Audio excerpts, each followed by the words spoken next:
that the multifamily group it's inseparable from my living my life, including being trained within a therapeutic development community. There's absolutely, that's where it came from. It wasn't a brilliant idea of mine. It might have been a brilliant idea of mine, but it came out of this community and all the various things that we do here and everywhere, not just here.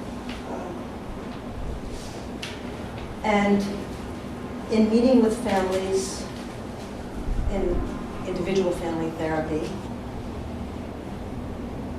you experience the tremendous pain that families go through, parents, of dealing with a child who's having a lot of difficulty. Either they have some horrible diagnosis or they have a cluster of symptoms, characteristics. The parents feel like they're failing, or their child is going to be limited in some way. That's very, very hard to accept for parents. It didn't make any sense to me why a family would be in family therapy without other people and just by themselves.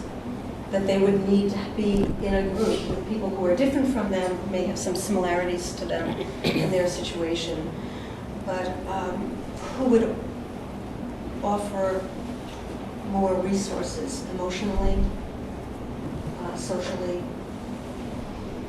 intellectually, ridiculously offer resources. So my first patient was 5, and there were stuffed animals in the session. And then I thought, maybe we should add people to it. The animals are fine, but maybe we need to bring some people in here. And it's kind of always been, a dream of mine to have multifamily groups with people who don't have children, with children who don't belong to the people in the room. But that's a harder thing to organize. I don't know, maybe someday we'll be able to do it, but it's kind of an odd thing. So that's kind of the beginning of it.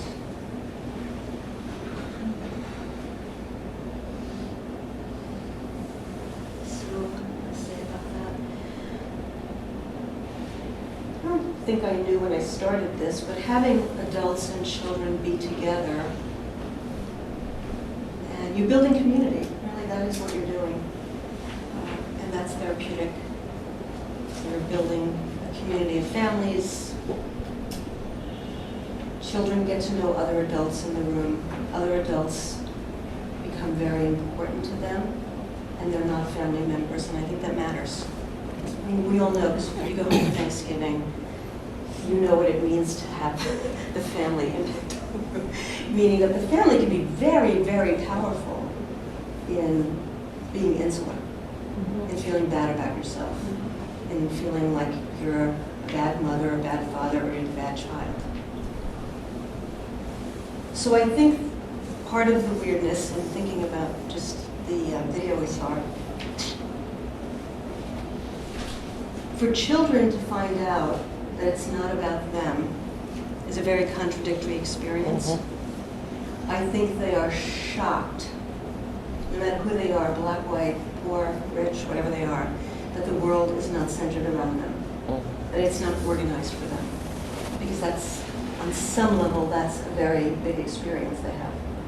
Like in a supermarket, a child was crying and the mother was saying, "These cookies, you're going to get these cookies when we get home, and they were baked just for you." Try not to be judgmental in the supermarket. But it's part of the culture. It's part of the culture. That the world revolves around the child. And at the same time, how the child is related to as vulnerable, not a choice maker, not seriously in terms of what the child thinks and what the child has to say about their life experience. Because this is a famous line in the family group, he's just 9, she's just 8. I said, I'm just 58. What are we saying here? What's the just mean? So you have that very contradictory experience for children because they are the center of the universe and no one really cares what they think on some level.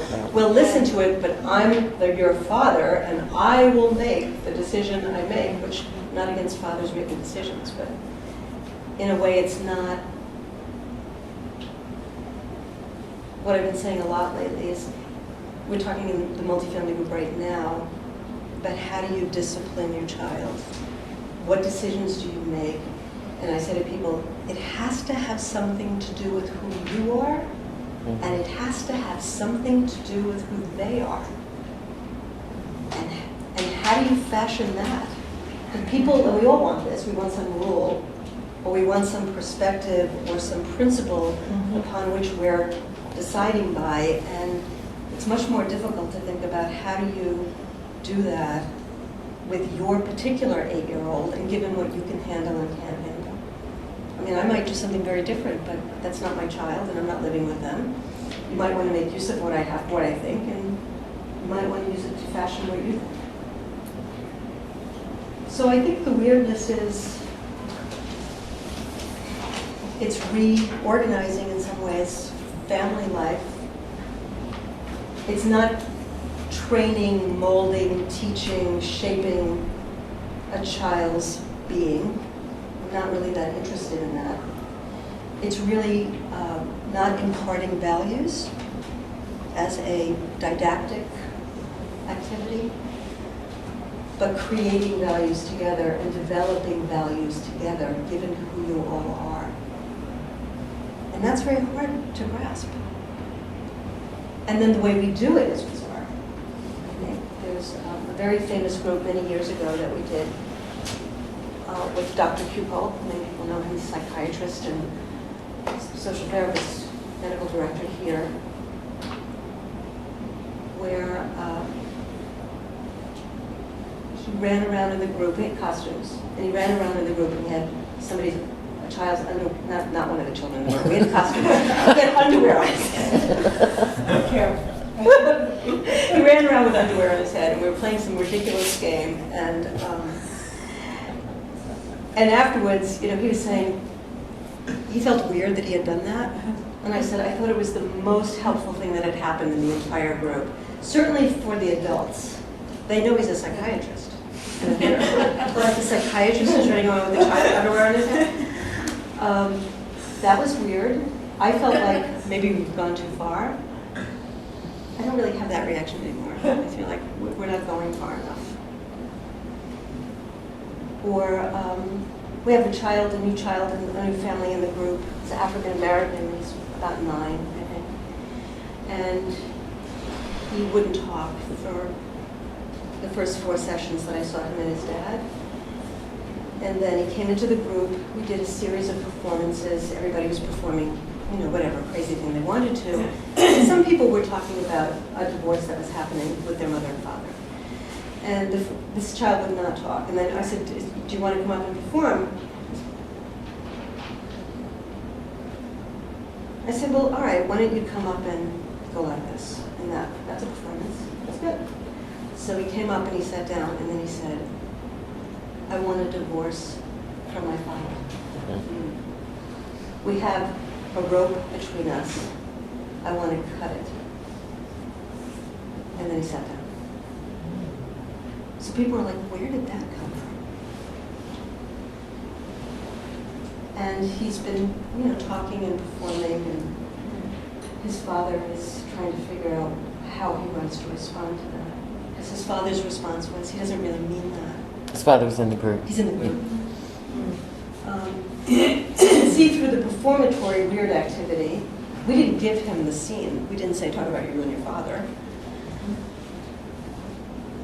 Through the performatory activity, you can get to know people, children and adults, in ways that you cannot get to know them by having some fairly conventional conversation.